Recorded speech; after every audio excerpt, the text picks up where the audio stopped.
Pessoal, bem-vindos aí a este bunker de pandemia, que eu não sei até onde vai durar a pandemia, também não sei até onde eu vou continuar fazendo esses programas, mas vocês aproveitem aí. E hoje eu trouxe de novo o nosso querido Luiz Vilaverde para falar para a gente sobre cinema. A gente tinha feito um programa especial sobre o expressionismo e sobre Fritz Lang, e hoje a gente vai falar sobre aquilo que é determinado por aí, por alguns críticos, como o expressionismo americano, que é o cinema noir. E não tem ninguém que eu conheça para falar melhor do noir, sobre noir, do que o nosso querido Luiz Vilaverde. Muito obrigado, Luiz, por ter topado aí participar. Eu sei que sua agenda está meio cheia, mas obrigado por participar aí de mais um programa do Banco. Tudo bom, Gil? Imagina, cara, eu tô sempre que der para falar, ainda mais de falar de um tema que nem esse, né, que é o filme noir, que é uma das minhas obsessões, né, um cinema de obsessão e para obsessivos também, né? Exatamente, e isso é bem interessante. Antes da gente gravar esse programa, eu já tinha conversado, então eu fui ver alguns filmes pela primeira vez, rever outros, peguei meu Raymond Chandler para ler assim, falar, vamos ver aqui qual que é o do Marlowe, e que é muito bom. Mas o cinema noir nos Estados Unidos ele não surge do nada, né? Ele tem aí uma herança que ele vem carregando, que vem muito do western e também dos filmes policiais da época e também de um senhor chamado Orson Welles. E é muito interessante você observar como o noir ele surge devido a uma certa crise econômica que acontece nos Estados Unidos ali na década de 30, especialmente nos estúdios, em decorrência do grande filme chamado The Big Trail, do Howell Walsh. Você quer contar pra gente essa história um pouquinho aí, Luiz? Assim, essa história de gênero, assim, é complicada porque, assim, como é que você define um gênero? Ele é uma fórmula? Ou ele é uma estratégia comercial? Eles são as duas coisas? Como é que funciona a participação do público com isso também, né? Serve para vender box de filme, né? Então, exatamente. Esse filme é preto e branco, tem uns caras com cara de durão. Põe no filme no ar ali, tá bom. Os marqueteiros. Inclusive, o filme noir é uma coisa que até então era muito restringida a cinéfilo, né? Você não tinha essa coisa de você entra numa locadora, que não existe mais locadora, mas enfim, você entrava numa locadora, você tinha ação, aventura, romance, drama, não sei o que. Você não tinha filme no ar. Você tinha suspense, policial. Uhum. O noir não se restringe a essas coisas, né? A gente vai entrar nisso, mas em relação aos anos 30, você tem uma crise muito grande no cinema, porque, primeiro, 1929, queda da Bolsa de Nova York, e nesse período, os cinemas, porque naquela época eles eram o que se chamava de sistema integrado, então você tinha a produção na costa oeste, e você tinha na costa leste o departamento de marketing e as principais salas de cinema, que na época os estúdios controlavam as salas de cinema. Você não tinha não eram empresas separadas, era tudo a mesma coisa. E no final dos anos 20, 28, 29, os estúdios, todos eles, gastaram uma fortuna para converter as salas deles para o som. Não só eles converteram dívidas gigantescas, como veio o crash da Bolsa de Nova York, né? O único estúdio que conseguiu passar ileso, quer dizer, não só ficou no verde, como lucrou, foi a MGM, que era o maior estúdio do período. Todos os outros, assim, Columbia e Universal quase quebraram. Né? Assim, eles tiveram troca na chefia, foram outras empresas adquiriram e tal, e todos os outros, ficaram a duras penas ali sobrevivendo, né? Isso impactou a produção de filmes. E aí você começa a ter essa grande segmentação de gêneros pelos estúdios. Então, a MGM ela era conhecida por fazer os grandes filmes de prestígio, né? Que eram aqueles melodramas históricos, os filmes de figurino, aqueles cenários arrojados de época, mostrando a aristocracia e não sei o quê. E aí os outros estúdios eles meio que vão ter que compensar essa perda, né? Então, a Universal ela se torna especialista em filme de terror contra uma série de profissionais que vieram da Alemanha do Hitler, do expressionismo alemão, e eles conseguem baratear isso porque, assim, cara, a gente não tem grana para comprar matéria-prima para construir um cenário inteiro. A gente vai construir um pedaço da parede. Esse é o único pedaço que vai estar iluminado, o resto vai estar escuro. Filme de terror. E aí a Warner Brothers ela faz a mesma coisa com o filme de gangster. Só que tem uma exceção no caso da Warner. Eles foram os que desenvolveram o primeiro sistema de som do período, né? Tanto que eles até ganharam o Oscar com o Jazz Singer, que é aquele filme com Al John, que é um musical bem fraco, mas que encantou o mercado inteiro e o público inteiro, pela primeira vez vocês viram, o americano viu aquela o som sincronizado, né? O filme de gangster com rajada de metralhadora, pneu de carro cantando, gente gritando, sirene de polícia, eles conseguiam colocar essa tecnologia do som em primeiro lugar, como se fosse sei lá, um equivalente a um 3D, ao filme colorido, a efeitos especiais. O som teve esse impacto na época e a Warner saiu na frente nisso, né? E o filme de gangster, por ser um filme de drama urbano, primeiro, eles não precisavam comprar direitos de livro. O cara pegava o jornal, época da proibição, Babyface Nelson, Scarface, não sei o quê. Legal, vamos contar a história desse cara. Se é real ou não, dane-se, conta a história desse cara. Tá na boca do povo e não é de época. Você tem o cenário da rua, pode ser qualquer cidade. Tem um paralelo bem interessante aí, que a gente estava até conversando esse dia numa thread, né, com o Western também, com a produção do Western, que também tinha muito disso, era muito baseado nas novelas, nas Sense Novels, né, aquela coisa que era publicada ali mesmo, como se fossem uns quadrinhos da época do Western, assim, contava a lenda dos personagens, e os caras faziam os filmes ali no cenário de trás mesmo, o cara saía no quintal da casa e filmava um Western. Inclusive em Nova York também os caras faziam, pegavam o Hudson ali, faziam um filme na beira do Hudson e falavam que estava no Velho Oeste. Tinha muito isso porque era barato, né, essa produção. E o Western, ele se constitui o primeiro gênero americano, porque assim, 1900 quando os estúdios se movem para a costa oeste ali, mais ou menos 1918, 1920 e tal, que é quando começa em tese o sistema de estúdios, até um pouco antes, o Velho Oeste ainda existia, né? Ele estava indo embora, mas ele ainda tinha resquício de Velho Oeste. Então, quando você filmava em locação, você estava filmando no Velho Oeste, cara. Tipo, não era uma reconstituição histórica, era história. Uhum. Né? Assim, o mito de formação do Oeste, a Guerra Civil, como sendo uma espécie de estopim para o nascimento da América Nova.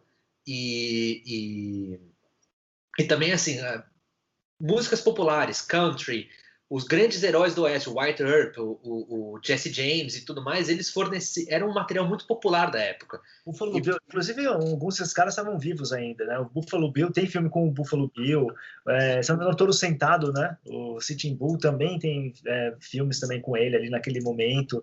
A gente estava conversando, o primeiro grande filme americano, que é o Grande Assalto ao Trem, né? Que também a essência do cinema americano está toda ali, né? Assim, o Assalto ao Trem, né? Ele foi baseado num assalto real que aconteceu. Ele é de 1908, o filme, se não me engano. Ele é baseado num assalto que aconteceu 3 ou 4 anos antes. Quer dizer, ele é um filme de crime ou ele é um filme de Velho Oeste? Uhum. Assim, pro público que consumiu o filme do Porter na época, era uma reconstituição de um crime que aconteceu ali, cara. Não é um Velho Oeste. Só que a gente tem hoje como Velho Oeste, né? E o mais interessante é que o filme que tem a quebra da quarta parede, né? É sensacional. Aquele filme é muito fantástico, cara. Tinha um negócio que você vê assim e fala, cara, isso aqui é muito, muito à frente do tempo, assim, né? Sim. Isso. E aí você tem toda essa construção dessa indústria do cinema americano ali nessa década de final de 1910, 1920 até 1930, que está muito centrada no western, por conta disso, né? De você ter ali a facilidade de você filmar ali, né? Isso. E aí o que acontece? Assim, esses gêneros, eles vão se desenvolvendo ao longo dos anos 30. Uhum. O western, ele cai em decadência a partir dos anos 30. Aí que entra a minha citação ao Big Trail, do Hal Walsh, porque o Hal Walsh é o ápice do western, assim, naquele momento. Tipo, o filme foi filmado em 70mm e em 35mm. Assim, teve uma produção dupla, né? Mais ou menos assim, quando você pega a história, você fala, nossa, olha o que os caras tentaram fazer. É uma mega produção e foi o primeiro filme widescreen da história, só que aí entra aquela coisa da tecnologia, né? Não tinha sala de cinema que não conseguia suportar a tecnologia do filme. E aí o filme bombou na bilheteria. E também porque assim, eles cobravam preços diferentes de ingresso, né? O Big Trail deve ter cobrado um preço mais alto de ingresso do que você geralmente cobrava para outros filmes. Então muita gente pode não ter ido também por conta disso, né? O público da depressão, né? É que nem assistir filme 3D ou filme 2D aqui hoje em dia, né? A grosso modo, assim, né? Porque, grosso modo. Mas o Big Trail é uma super produção um filme que ele carrega muito disso que você falou, assim, dessa mitologia do western, né? Que é muito interessante quando você pega o Big Trail e você compara o que ele está representando com depois o que o Noir vai representar. Porque o Big Trail é aquela coisa, é a força do indivíduo em se contrapondo à natureza, tem a valorização da família que está presente ali, da própria comunidade, e é o domínio da natureza, né? O domínio do selvagem por um cara que está na fronteira, que é o John Wayne, inclusive. Enquanto que no Noir você tem todos esses elementos, mudam, né? A verdade é que, assim, todos esses gêneros, falando aqui principalmente do gangster, do faroeste e do noir, posteriormente, né, que é a partir dos anos 40, e a screwball comedy, que é a comédia amalucada, né, que seria a tradução, todos eles estão falando a mesma coisa. E o que eles estão falando? É a relação entre natureza e civilização, a relação entre indivíduo e coletivo, a relação entre violência ou barbárie sendo com repressão, né? No sentido de como você controla a sua natureza bárbara, né? Digamos assim. E só que eles articulam isso de maneiras diferentes. O gangster, o noir e o western, eles tratam muito da relação do indivíduo versus o coletivo. Então, assim, o que é o cowboy? O cowboy, ele é a figura mediadora. Ele não pertence à civilização que está sendo construída. Sim. Vale lembrar que todo faroeste começa com o cowboy chegando, vendo geralmente um acampamento, vendo a ferrovia, vendo qualquer coisa. Ele não pertence àquele lugar, ele vai até lá resolver um problema e no final do filme ele está cavalgando em direção ao pôr do sol, chapéu, tchau. E aí os representantes da civilização, tchau, cowboy, até a próxima, né? E ele volta para aquela paisagem mítica, aquela paisagem que é intocada, né? E o western ele entra em decadência e ele ressurge com toda a força em 39. 39 estreia No Tempo das Diligências, estreia Os Brutos Também Amam, do William Wyler, estreia uma série de filmes importantes do western que não só vão revitalizar o gênero, como vão tornar ele o gênero dominante por boa parte de Hollywood, até a chegada da nova Hollywood, no final dos anos 60, né? Claro que, assim, uma hora o musical vai vender mais, uma hora a comédia vai vender mais, mas o western sempre se mantém. E o western, ele, justamente por ele se manter por todas essas décadas, nele você tem um exemplo perfeito do nascimento, desenvolvimento e morte de um gênero, que nem em todos os outros gêneros você tem. O gangster, por exemplo, você não tem isso. E eu vou explicar por que ele não tem. Mas, então, o cowboy ele é o mediador porque, assim, a individualidade dele, a sobrevivência na natureza e a forma como ele tenta domar a selvageria, que é tanto a paisagem natural quanto pode ser o grupo de bandidos, assassinos que roubam a civilização, pode ser tantos índios também, como elemento dessa humanidade não domada ainda, como ele também, assim, ele se integrar na sociedade significaria ele perder essa individualidade dele. A ambiguidade do western, e essa é uma ambiguidade que está presente no Tempo das Diligências, que é tratado como um filme mais straightforward, né? O mito clássico do western tende a ser No Tempo das Diligências. É um filme muito ambíguo, porque o cowboy trabalha para a força que vai aniquilar ele. Porque quanto mais ele ajuda a civilização a se desenvolver, mais ele perde a função dele. Isso daí também está muito bem representado no Era Uma Vez no Oeste, do Sergio Leone, que também é um outro filme que trata muito disso, mas continue aí, só para... Então, o cowboy, ele já é uma figura ambígua, porque ele carrega nele essas contradições entre... Porque ele também é um cara violento, ele também é um cara que tem que apostar na violência para resolver os problemas que a sociedade pusilânime e civilizada não vai conseguir resolver. Ele é o cara que tem que meter a massa. E é engraçado que no Tempo das Diligências, isso da ambiguidade está muito bem representado, né? Porque o filme se passa uma boa parte do filme está dentro da diligência mesmo, e os personagens que são a prostituta, o próprio cowboy, né?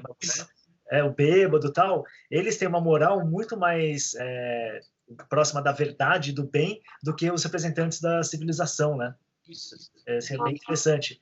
E o John Ford, ele é muito importante porque, assim, ele que deu essa codificação, ele sempre foi muito consciente em relação ao que era o gênero que ele estava trabalhando. Sim. Ele nunca quis trabalhar com uma verdade histórica. Tanto que, assim, ele foi o diretor que introduziu aquela paisagem clássica do faroeste, o Monument Valley, que são aquelas pedras enormes. Aquilo ali não é não é na Califórnia. Aquilo é no Arkansas, aquilo é Nevada, nem sei exatamente agora a posição, mas assim, aquilo não é a posição clássica do western, mas ele falou assim, não interessa o factual, interessa retratar uma terra mítica, intocada, uma terra atemporal, que está sendo historicamente modificada pela chegada da civilização. Então, pode falar. Acende a luz aí que você está sumindo na escuridão. Dá um breu aí. Pronto. É que acho que começou a baixar o sol aí de vez, você estava escurecendo tudo. Mas desculpa, continue. E aí, o John Ford é que deu essa codificação também, e não só da paisagem não domada, ele deu também a codificação da cidadezinha do Velho Oeste. Você tem o saloon, você tem o duelo na rua principal, na Main Street, no andar de cima do saloon você tem ou um hotel, ou então você tem um bordel, você tem o celeiro onde ficam os cavalos. Ele deu esse tratamento mítico, assim, que essa cidade existiu de verdade, ela não existiu, como é que é com a igreja ali no centro, assim, não importa, assim, ele é como se fosse o mito de formação de uma sociedade, e é por isso que o western, sendo ambíguo, ele também trata assim a ideia de que, tipo, nós estamos construindo uma nova civilização. Ele carrega uma dose de utopia nisso também. Uhum. Né? Mas é ambíguo, porque você pega uma dose de utopia e de otimismo, né? De otimismo. Que aí é interessante. Mas é inspirado, né, Gil? Porque você pega no tempo das diligências, o John Wayne ele vai embora com a prostituta, não nos Estados Unidos, ele vai para o México. Sim. Nos Estados Unidos ele não vai ficar, porque os Estados Unidos será modificado pela civilização. E se ele quiser continuar existindo como esse man in the middle, ele tem que ir embora. Sim. Então, ele já é temperado com uma ambiguidade. Sim, mas esse otimismo é interessante aí você também pegar como que justamente nessa transição para o cinema noir, você tem o quê, né? Você tem esse mito da civilização, esse mito utópico, ele desaba justamente na crise de 29, né?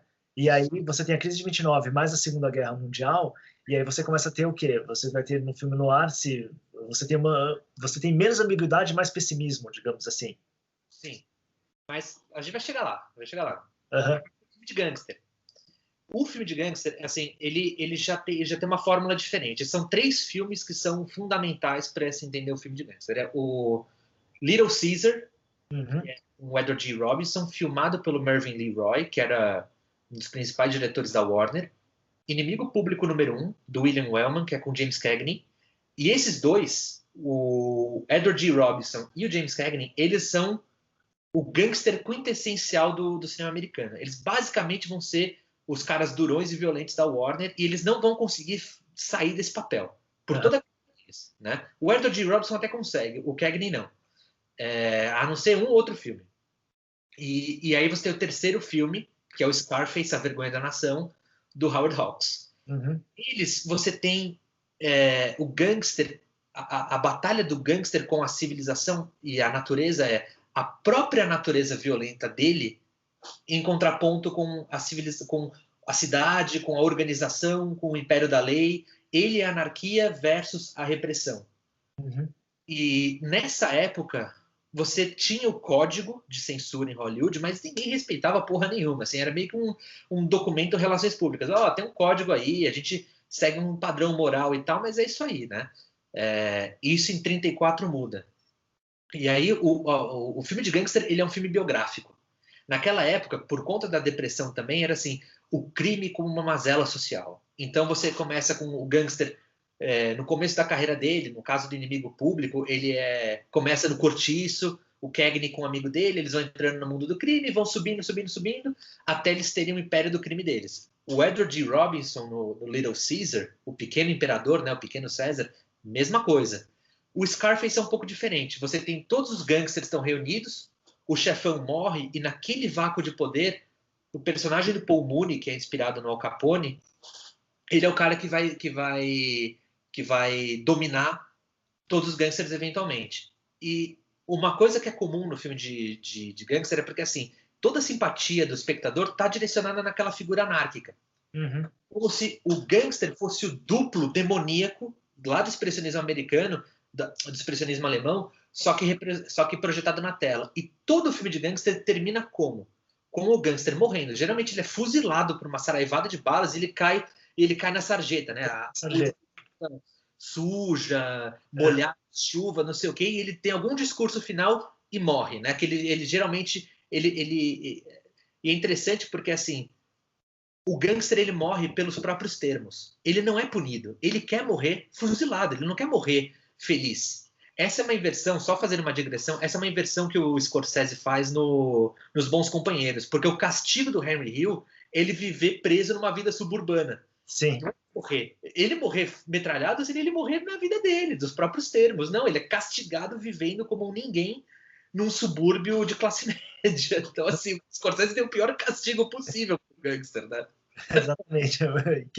E que mostra quanto ele entendia dessa ideia. Mas é curioso, você falou essa questão da empatia, mas o Little Caesar e o Inimigo Público, eu acho que ainda tem empatia. O Scarface não tem. O Scarface, o Rock faz um trabalho muito bom. Você não consegue simpatizar com o personagem do Scarface ali, né?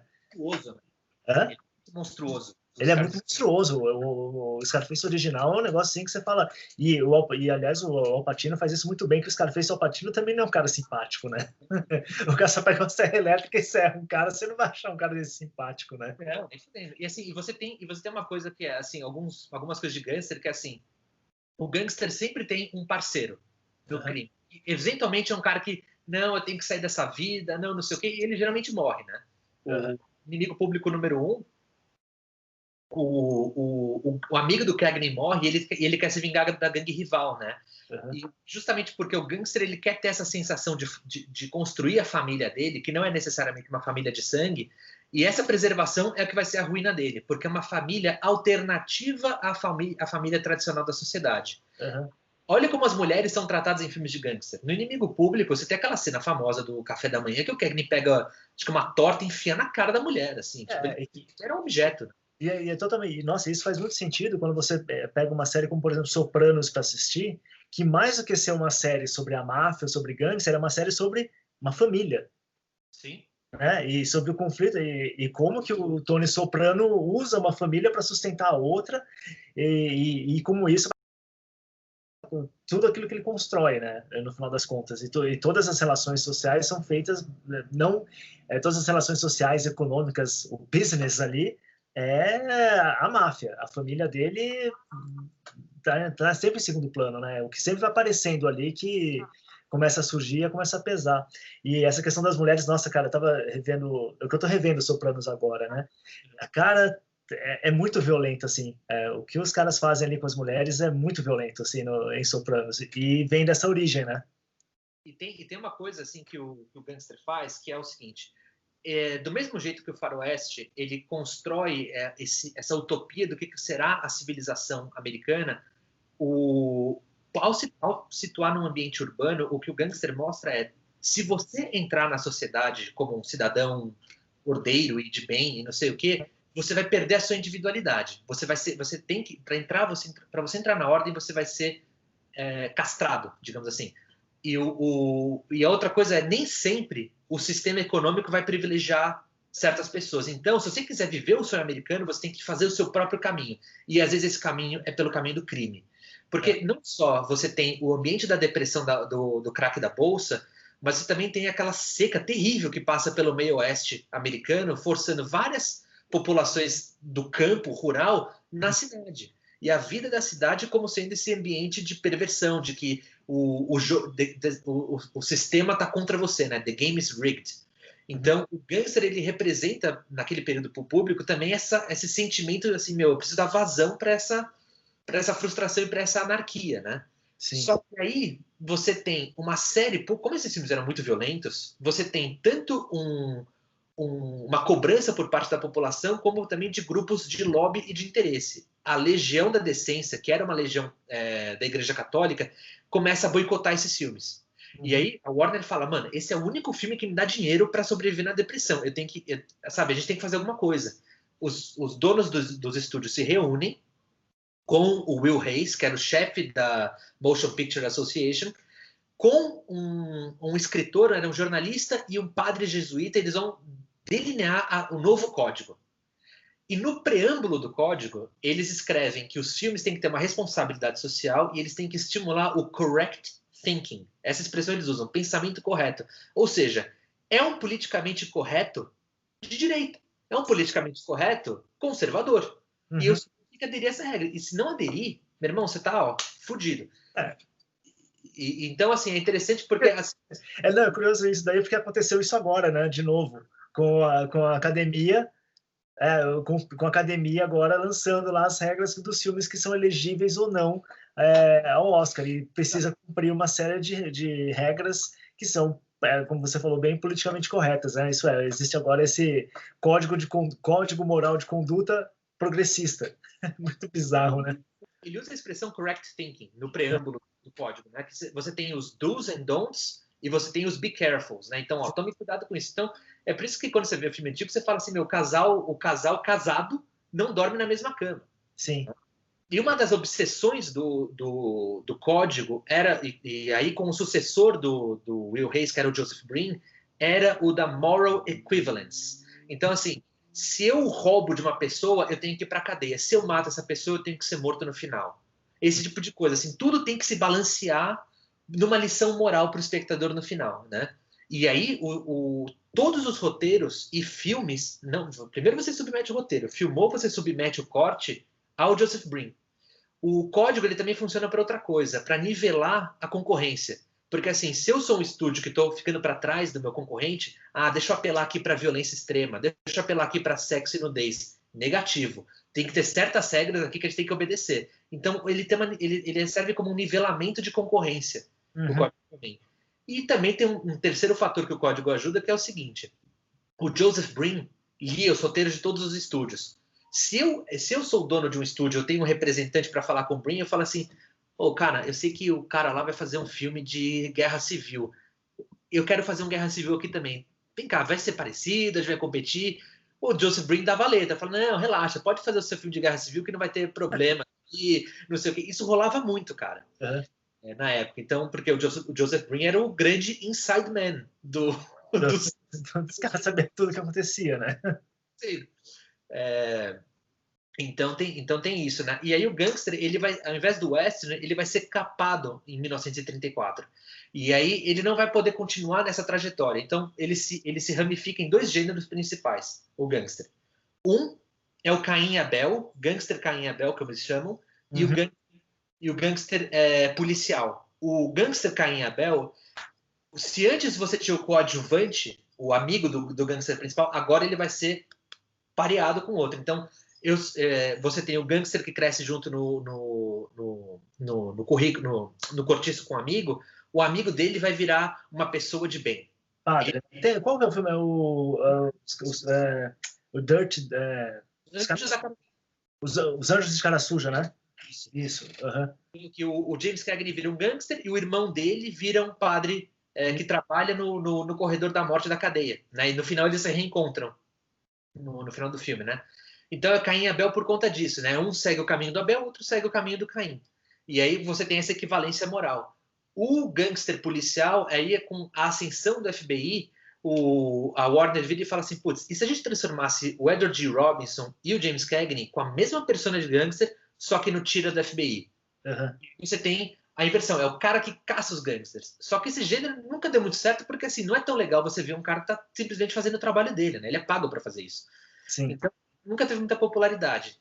Aí, você tem, no final dos anos 30, um novo desenvolvimento no gangster, que é o gangster rural. O gangster se encontra com o western. Você tem um filme do Fritz Lang que se chama You Only Live Once, que é uma história de Bonnie e Clyde. Bonnie e Clyde é o padrão do gangster rural. É o gangster que tem que fugir da cidade e aí entra o road movie, entra uma série de coisas. E aí você tem um filme do Raoul Walsh, de 1939 ou 40, agora não lembro, que se chama High Sierra. E você tem um certo cara chamado Humphrey Bogart num papel coadjuvante muito importante e um certo cara chamado John Huston ajudando na produção e no roteiro, principalmente. E esse certo cara, John Huston, vai aprender muita coisa de cinema nesse filme. E aí, em 41, ele lança o Falcão Maltese. Ele ficou amigo do Humphrey Bogart e fala, Bogart, você vai ser o meu Sam Spade. Né? E ele faz na Warner com todo o elenco de filme de gangster da Warner. Ele pega o Peter Lorre, ele pega a atriz, a Mary Astor, que faz a Bridget O'Shaughnessy. Ela fazia muito papel também como a mulher do gangster nos filmes da Warner. E ela tinha um papel meio tórrido assim na sociedade da época, porque um ex-marido dela vazou um diário pessoal dela cheio de confidências sexuais. Então ela, no público, ela ficou meio tipo como essa vixen, né? Ela já virou uma femme fatale na vida real, né? E aí, enfim, a gente entra de fato no filme noir, né? Em 41. E é interessante porque o Falcão Maltese ele sai um pouco antes do ataque a Pearl Harbor. Uhum. Depois do ataque a Pearl Harbor, você vai ter uma certa modificação no filme no filme noir também, né? Que aí, em 46, é que ele explode de fato, assim, né? Mas vamos, antes a gente dar esse passo, fala um pouco aí da influência do Cidadão Kane, né? Porque o Cidadão Kane vem não só com a sua própria temática, mas em especial por conta dos seus avanços tecnológicos, o uso de grande angular, cenário de alto contraste, assim, que pega muito do expressionismo, mas ele também vai influenciar muito a estética do cinema noir, né? Porque, assim, quando o Orson Welles ele ganha aquele contrato extraordinário pela RKO, ele não sabia nada de cinema, né? Então, a RKO negociou com ele um período de aprendizado. Ele estaria ganhando salário, mas ele ficou como assistente e ficou fazendo tour com ele por todas as instalações, né? Então, do departamento de roteiro para o departamento de produção, ó, assiste aqui, o que um diretor faz num set, como é que se constrói, quanto tempo leva para iluminar uma cena, como é que funciona uma câmera, como é que funciona uma moviola. E ela também disponibiliza todo o acervo de filmes, não só que a RKO produziu, mas também dos concorrentes. Uhum. Os filmes encantam o Orson Welles. Um é o No Tempo das Diligências e o outro é o Gabinete do Dr. Caligari. Ele viu cada um desses filmes mais de 30 vezes. Tipo, você pega qualquer biografia dele e ele fala assim, aqueles filmes ali tinha alguma coisa. Ali estava a essência do cinema. E era ali que eu queria trabalhar, a partir desses filmes. Então você tem, no Tempo das Diligências, não só você tem a mise-en-scène muito rica do John Ford, mas você tem o aspecto de mito, de sonho que está envolvido em qualquer narrativa mítica, né? Uhum. No Caligari você tem o pesadelo. E o contraste, luz e sombra, o artificialismo como sendo uma linguagem em si. Né? Você não precisa ser sempre realista ou naturalista. Você pode ir também para o expressionismo abstrato para contar um estado mental. Uhum. Ele vai ver essas duas coisas no Cidadão Kane com os avanços tecnológicos do período, né? Porque câmeras mais leves, então ele podia buscar enquadramentos que a geração anterior não conseguiria fazer. E o avanço de tecnologia de lente com o deep focus, né? O foco profundo, né? Foco profundo é basicamente assim, eu consigo manter tanto o primeiro plano quanto o último, dependendo de como eu ilumino, em foco. Então, com um único enquadramento, eu consigo ter várias camadas e contar uma história muito mais rica num único plano, sem ter que ficar cortando ou mexendo muito a câmera, né? E é o que ele leva para um grau absurdo no Cidadão Kane, que é um filme que também é um filme de investigação, porque o repórter tem que descobrir quem é o fucking Kane, né? E ao descobrir o que significa o Rosebud no filme, ele tem que descobrir quem era o Kane de verdade. Então ele vai entrevistando as pessoas e cada pessoa dá um relato fragmentado sobre quem era o Kane. E você não consegue chegar numa conclusão da história, porque mesmo quando o Orson Welles chega e conta que o Rosebud era um trenó, o filme não é sobre um menino, um trenó. Ele é muito mais coisa, assim. E o filme, ele é como o próprio Kane. Ele é inexplicável. Você tem um monte de teorias possíveis sobre o que é o Cidadão Kane. Ele não é só uma biografia do William Randolph Hearst também. Ele é uma série de outras coisas.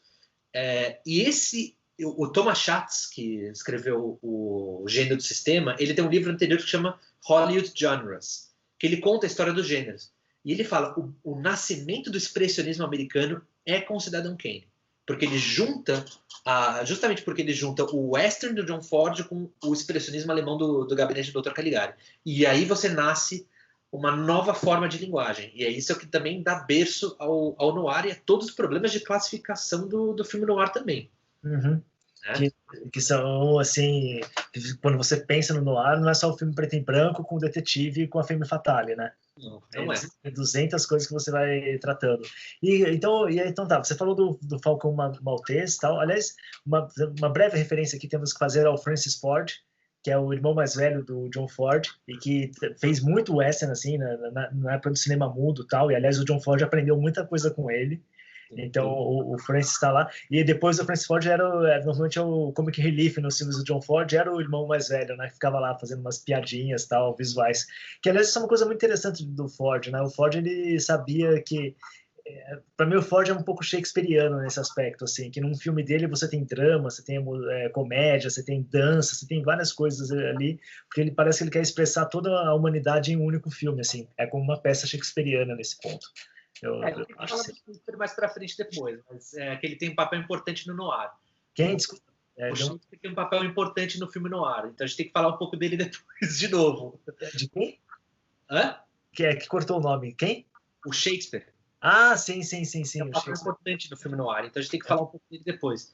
Mas assim, a dificuldade de classificação porque assim, o filme noir, ele é um gênero. O que muita gente não consegue definir até hoje é assim, o que diabos é o filme noir?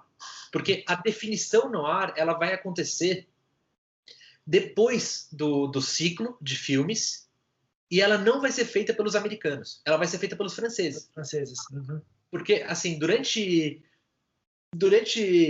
os anos 40, um pouquinho antes, todos os autores hard-boiled americanos, Dashiell Hammett, Raymond Chandler, Cornell Woolrich, David Goodies, não sei o quê, eles vão ser republicados na França numa coleção chamada Série Noir. Uhum. E vai ser livro barato que você compra em banca, que você compra em estação de trem, não sei o quê. Todos eles tinham a mesma capa, como os Giallo na Itália depois, né? Os filmes de terror italianos também nasceram dos livros Giallo, né? É muito parecida a história. E aí, no final da guerra, quando os cinemas franceses reabrem para produto americano, você vai ter toda aquela leva de filme noir que tinha sido produzido e não pôde ser exibida, ela vai estrear tudo de uma vez só. E aí os críticos franceses, e a crítica francesa é muito importante, porque toda teoria e crítica de cinema, ela nasce na França. Uhum. Ela nasce no impressionismo francês. Vamos retomando lá o nosso papo no... Uhum. Ela nasce com os cineastas do impressionismo francês. Germaine Dulac, Louis Deluc, o Buñuel e Jean Epstein, Jean Cocteau, o Epstein não, o Cocteau sim. Todos esses caras vão escrever, vão teorizar cinema, né? Na época da vanguarda. Então, já com uma geração de críticos, eles vão falar, opa, aqui tem um filme noir, aqui é um filme sombrio, é um filme escuro. E eles vão começar a usar esse termo, mas sem entender como um gênero, mas como um estado de espírito.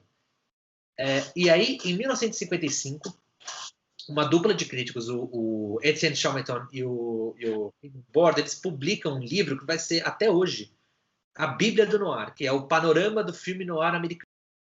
Lá eles montam uma lista que o livro ele vai receber várias edições, né? Na primeira edição tinha 20 filmes. Já na última tem 150. Então, assim, porque os conceitos vão mudando. E eles eram críticos surrealistas. Eles eram amigos do André Breton. Uhum. E os surrealistas amavam o filme noir, né? Porque eles viam assim, você tem uma série de imagens sugestivas, imagens de violência, imagens de sexo, papéis que, assim, todo mundo é mentiroso no filme noir, né? Ninguém diz ser quem é, né? As tramas são labirínticas. Você desnorteia o espectador o tempo todo. Fala assim, gente, isso daqui é perfeito para o cinema surreal, para o projeto surrealista de cinema, né? O André Breton, inclusive, ele ia nas salas de cinema que estava passando Falcão Maltese e o Big Sleep numa sala, ele ficava entrando e saindo, uma da outra, como uma forma de automatismo visual, do mesmo jeito que o automatismo de escrita, né? Ele fazia a mesma coisa com os filmes, assim, meio que para tentar formar um vocabulário visual do noir na cabeça dele. Isso é o André Breton, um cara que era o líder do movimento surreal na França, né? Escreveu os manifestos e tudo. E eles classificam, esses dois críticos, o Bord e o Chalmeton, eles classificam o filme noir de acordo com categorias que eram ligadas à arte surrealista. Então você tem os filmes mitopoéticos, você tem os filmes oníricos, os filmes de crueldade, os filmes de mentira, não sei o quê, que eles vão usando para classificar o filme. Não é como você classifica um filme tradicional de gênero. Uhum. E isso diz muito porque, assim, a partir do Bord e Chalmeton, aí voltando para os Estados Unidos, né? Nos anos 60, um crítico chamado Andrew Sarris, ele vai importar a teoria da política de autores da carreira de cinema, e ele vai importar muito do vocabulário deles também, e dos livros. E aí eles fazem uma recuperação desses filmes que, grande maioria, eram filmes B, filmes de baixo orçamento, filmes, enfim, de suspense policial, e ele vai falar, opa, tem filme no ar aqui.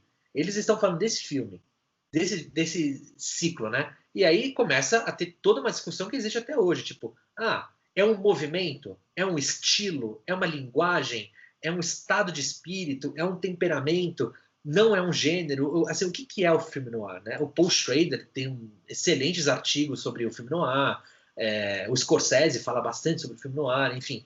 Uma série de pensamentos existe sobre esse gênero que não é um gênero, né? Eu, particularmente, gosto de pensar o filme noir como um vírus, né? Acho que eu já até falei isso antes, assim. Ele é um vírus que ele infecta um gênero saudável e ele deixa o bicho doente, assim. Então você ter os sintomas aparecendo, femme fatale, violência, trama que não faz sentido, cenas surreais de sonho. Você tem western noir, você tem melodrama noir, você tem filme de terror noir, você tem filme de ficção científica noir, e você tem o filme policial, tanto do fugitivo quanto do investigador. Tem filme de gangster noir também. Ele vai se alastrando, né? E como o Orson Welles deu berço a esse nascimento do expressionismo americano, muita gente fala assim, putz, então ele é uma linguagem. O noir ele não é um gênero, ele é uma linguagem que perpassa por tudo isso. Mas também não dá conta de explicar tudo, né? Entre as explicações, assim, por exemplo, que eu gosto, assim, o James Naremore, que é o principal crítico do filme noir, até hoje está vivo, ele tem um livro chamado Modern Night. E ele fala assim, olha, se você quiser pensar o noir como gênero, ele está entre o filme de ficção de distopia e o romance de terror gótico de Castelo. No meio disso, tudo é noir. Você fala assim, pode ser qualquer coisa, né? Tipo, e aí, o Jean-Paul Sartre também tomou muito interesse por essa narrativa. Ele fala, será que não é uma linguagem de situações extremas? Bom, é verdade, são filmes que tratam de situações extremas, mas até aí o filme de terror é um filme de situação extrema. Sim. O filme de ficção científica é um filme de situação extrema.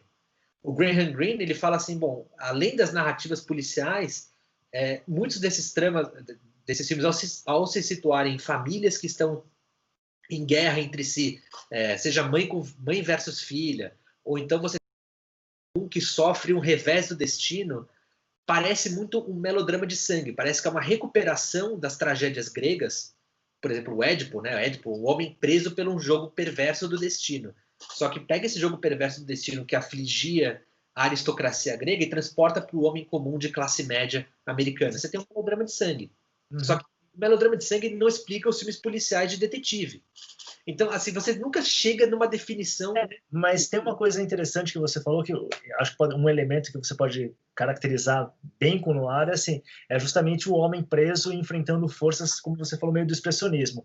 Mas aí, obviamente, no contexto do filme noir, mas que é o homem preso enfrentando forças muito maiores do que ele consegue controlar.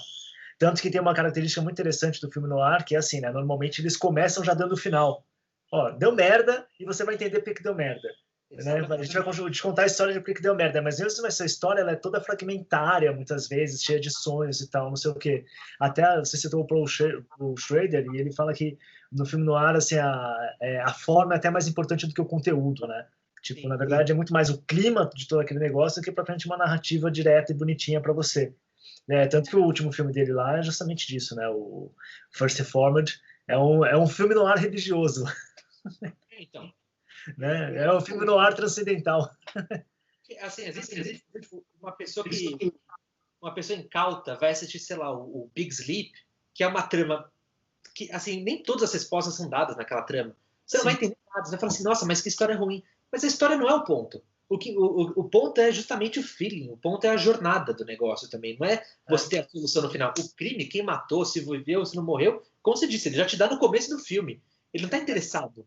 Eu tive essa sensação quando eu fui assistir o filme do O Beijo da Morte, por exemplo. Você falou essa questão da viagem, né? O que importa. O Beijo da Morte foi um filme assim, eu comecei a assistir, E, cara, chegou na metade do filme, eu tava meio assim, meu, o que tá acontecendo? Eu não tô entendendo nada. Tipo, uma trama muito estranha. Tipo, o cara chega na casa dele, aí liga a gravação, aí não sei o quê, um cenário estranho, tudo estranho. Aí acaba o filme, eu fiquei meio assim, meu, o que aconteceu? Mas é bem isso, né?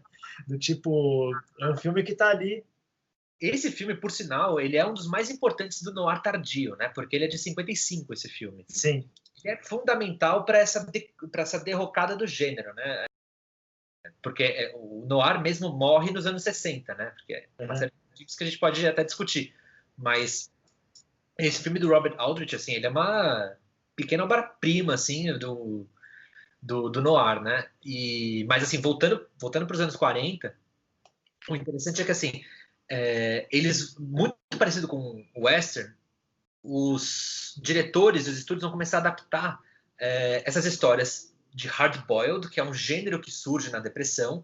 Nas revistas Pulp, o Dashiell Hammett e o Raymond Chandler escreviam para a revista Black Mask, que era uma revista do A.J. Menken, né, o grande comentarista americano. Né? Ele estava um pouco se lixando para Black Mask. Ele achava tudo aquilo um lixo, mas ele precisava de dinheiro.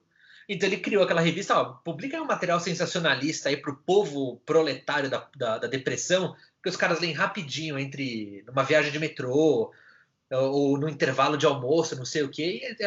Assim, era tudo muito sensacionalista, né? Só que aparecem dois grandes escritores, que é o Raymond Chandler e o Dashiell Hammett, e eles basicamente publicam uma ficção modernista. Eu não chamaria nem de ficção de detetive, assim, o que os caras fazem, né? E é uma ficção porque ela ganha também as classes mais altas, ela rompe a barreira do lowbrow e ela começa a ganhar os outros elementos, porque assim é também o período da entrada da psicologia nos Estados Unidos, assim, quando a psicologia se torna uma coisa pop, né? Todo mundo das obras do Dr. Freud, não sei o quê, e também do existencialismo. E você tem essas duas coisas no Falcão Maltês. O Falcão Maltês, ele tem o livro, ele tem provavelmente aquela que é a digressão mais famosa da literatura americana. Ela não está no filme, mas, quer dizer, o John Huston, ele não adaptou ela perfeitamente para o filme, mas ele colocou ela subcutaneamente no filme. No subtexto do filme tá lá. Hã? No subtexto do filme tá lá. Do filme ela tá lá. Porque, assim, no livro Falcão Maltês, você tem uma hora assim que o Sam Spade ele tá com a Bridget O'Shaughnessy, que é a Femme Fatale, e eles estão esperando o Joe Cairo, né? No filme ele é interpretado pelo Peter Lorre. E ele começa a contar a história de um caso que ele teve, que é a história do Fleetcraft, que ficou conhecida na literatura como a parábola do Fleetcraft. Bom, um dia o Sam Spade está no escritório dele, entra uma mulher e fala assim, eu era casada com um homem que desapareceu e parece que ele foi encontrado numa cidadezinha a 100 milhas da cidadezinha onde eu moro. Você consegue verificar se é ele? Aqui tá uma foto do homem que sumiu. Ele vai lá e, sem problema nenhum, encontra o cara. Ele, com outro nome. Eles vão até um restaurante e eles começam a conversar, né? Mas assim, por que você desapareceu? Aí o Fleetcraft começa a contar a história dele pro Sam Spade. Ele fala assim, olha, eu era um homem casado, tinha 2 filhos, uma casa no subúrbio, trabalhava no banco, tinha muito dinheiro no banco, às tardes eu conseguia jogar golfe, ia no bar com os amigos, tudo certo. Aí um dia eu fecho o escritório, estou caminhando na calçada, cai uma viga de um prédio em construção bem na minha frente, mas eu saio ileso. Naquele momento eu tive um disparo. Toda a minha vida é uma mentira. E naquele momento eu não voltei para casa, eu saí. Peguei carona, fui viver como mendigo, fui viver em plantação, fui ter na natureza selvagem do Champagne. Só que tudo isso levou ele a uma cidade a 100 milhas da cidade onde ele morava. Ele tá com outro nome, ele tá casado, ele tá com 2 filhos, ele tem dinheiro no banco, ele joga golfe, ele vai no bar com os amigos. Ele fez todo esse caminho para terminar exatamente onde ele estava. Só que, assim, a história termina aí. Aí você fala, gente, por que o Dashiell Hammett colocou essa parábola no meio do livro? O que ela significa? Enfim, muita gente entende isso como sendo o código do detetive. O detetive, ele é o man in the middle, do mesmo jeito que o cowboy era. Ele é o cara que ele está sempre distante. Ele não vai se tornar o Fleetcraft. ele nunca vai ser essa pessoa que vai sempre ficar presa nesse mesmo negócio. Mas será que ele não fica preso ao escritório dele? Porque do mesmo jeito que o cowboy saía no pôr do sol, todo filme de detetive termina com o cara voltando para o escritório. As venezianas estão baixas, ele tem a secretária com quem ele flerta. Será que o detetive também não é o Fleetcraft? Tentando não ser o Fleetcraft, será que ele não se torna o Fleetcraft? Ou então será que o gênero ele está dizendo de que, olha, esse mundo da civilização que a gente entende, ele é uma mentira e num puff ele pode desaparecer? Pode ser também. Pode ser todas essas coisas, né? Então, essa parábola do Fleetcraft, ela vai contaminar o resto do gênero, não só na literatura, mas nos filmes também. E aí é onde você tem esse tom existencial também, né, do filme noir, de que, tipo, tudo pode não ser uma grande mentira. Ou também, assim, né, também essa parábola indica, assim, olha, por trás de toda essa civilidade, de toda essa construção social que a gente tem, de tudo que é bom, saudável e belo, existe uma sombra negativa. Existe a morte e existe o meu duplo negativo, né? Os meus impulsos, os desejos, aquilo que você falou até de uma questão mais freudiana, assim, se você pode colocar, ou no meu caso girardiana, que é essa questão da violência, né? Que ela está presente o tempo inteiro e sustentando tudo isso. Que, aliás, o Chandler tem muito isso nos livros dele, né? Ele manda o Marlowe vai investigar uma sociedade, uma família toda aparentemente bem de vida, resolvida tal, mas por trás só tem tragédia. Exatamente. Né? Que tem e aí é interessante uma ponte que a gente pode fazer, não só com a literatura, mas também com os quadrinhos, né?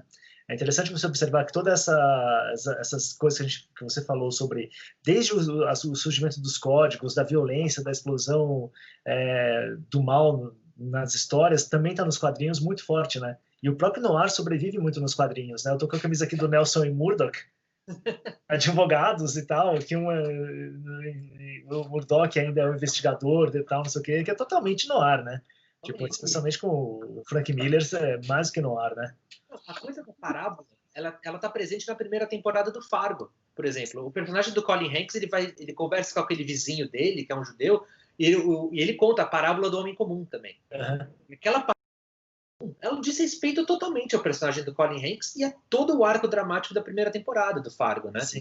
Então, porque os irmãos Coen são muito ligados ao Dashiell Hammett, né? Assim, aquele filme deles, o Miller's Crossing, ele é uma fusão de dois livros do Dashiell Hammett, o The Glass Key, a chave de vidro, e o Seara Vermelha, né? Que é o Red Harvest, que é o cara que vai limpar a corrupção inteira numa cidade, né? Eles misturam esses dois livros do Hammett e fazem o Miller's Crossing, né? Que é um filme que tende a ser meio esquecido deles, assim, mas que eu acho muito bom. É um filme esquecido, mas, por exemplo, no Sopranos ele é altamente referenciado, o Miller's Crossing, né? Tipo, no Sopranos tem várias cenas, até no Millennium tem também referência ao Miller's Crossing. Tem um episódio lá que tem um gangster e tal, não sei o que é totalmente baseado no Miller's Crossing, assim, na época. É que hoje a gente ficou mais esquecido porque os Coen terminaram fazendo várias outras coisas, né? Mas vamos voltar lá para a década de 40. E quais são, então, os filmes que inauguram, assim, o gênero, ou o sentimento, ou o temperamento no ar? Assim, o que cristaliza o gênero do detetive hard-boiled é o Falcão Maltês. Em 1940, um ano antes, você tem um filme muito interessante que chama Stranger on the Third Floor, que é com o Peter Lorre. Ele conta a história de um jornalista que ele é incriminado pelo Peter Lorre, que é um serial killer, e aí tem uma cena que o jornalista ele tem um pesadelo. E nesse pesadelo, a linguagem é toda expressionista.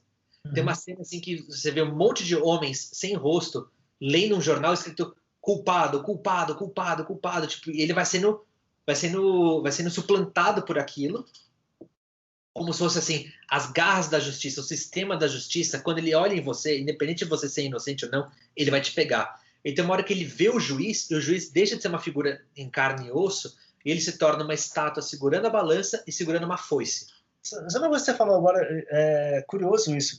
Desculpa interromper, mas é porque me deu um insight aqui. O Kafka é um cara que inaugura o noir, né? O Orson Welles adapta o julgamento do Kafka como um filme noir. Exatamente. Aqui me ocorreu, nossa, mas tem o Kafka, isso daí é totalmente kafkaniano, né? Tem uma cena no Falcão Maltês que o Humphrey Bogart, ele tá deitado na cama dele, nos travesseiros, porque ele estava dormindo, quando os 2 detetives vieram para tentar incriminar ele na história do assassinato do parceiro dele, do Miles Archer. Eles não tiram as roupas, eles estão o tempo todo com sobretudo e chapéu, e eles ficam cercando ele. O julgamento do Kafka, adaptado pelo Orson Welles, começa exatamente assim. O personagem do Joseph K. está na cama, de pijama, com 2 detetives da polícia cercando ele. O filme do Orson Welles é de 62, né? E como ele era muito amigo do John Huston, vide o Other Side of the Wind, né? Que o John Huston faz o personagem principal. Assim, eles claramente estavam em comunicação naquilo, né? Claro, sim. Me parece que, como o Orson Welles ele adaptou o Kafka e ele trouxe o Kafka para ele transformou o livro do Kafka numa distopia, né? Assim, uma distopia tecnocrática, assim, né? Ele não se situou naquela Tchecoslováquia ainda com resquícios de Idade Média, né? Ele transformou numa ditadura tecnocrática aquilo, né? E ele transforma num filme noir. É bem interessante. É interessante, mas o Welles, ele pode fazer isso porque também ele fez um dos principais filmes noir da história, que é O Terceiro Homem, né? Ele não dirigiu, ele atuou, né? Ele atuou. Não, mas qual que é o filme que ele fez, então? Então eu confundi aqui A Dama de Xangai. A Dama de Xangai, sim. Máscara da Maldade. Exato. O Touch of Evil. Na verdade, ele está o Touch of Evil e você tem o Terceiro Homem. O The Stranger também é um belo filme no ar que ele fez. Qual? The Stranger. Ah, sim. The Stranger. The Stranger ficou famoso na história porque é o primeiro filme hollywoodiano da história a usar imagens do Holocausto nele, né? Olha, isso eu não sabia. Porque o The Stranger ele é um filme que o Orson Welles ele interpreta um nazista que foge da Alemanha e ele assume uma identidade como um professor de história, eu acho, história e filosofia numa cidadezinha pequena, se torna um membro super respeitado. E é muito interessante que esse filme é de 46, né? E o personagem do Orson Welles, ele é o cara responsável por criar toda a logística do Holocausto. Como é que vão funcionar os trens, o funcionamento dos campos de extermínio e tal. E aí tem uma hora que o personagem do Edward G. Robinson, que está investigando o Orson Welles, fala assim, por que você fez isso? Eu só obedeci ordens. O Orson Welles ele antecipou o julgamento de Eichmann assim, por uns 20 anos. Ele antecipou Hannah Arendt. Hannah Arendt, exatamente.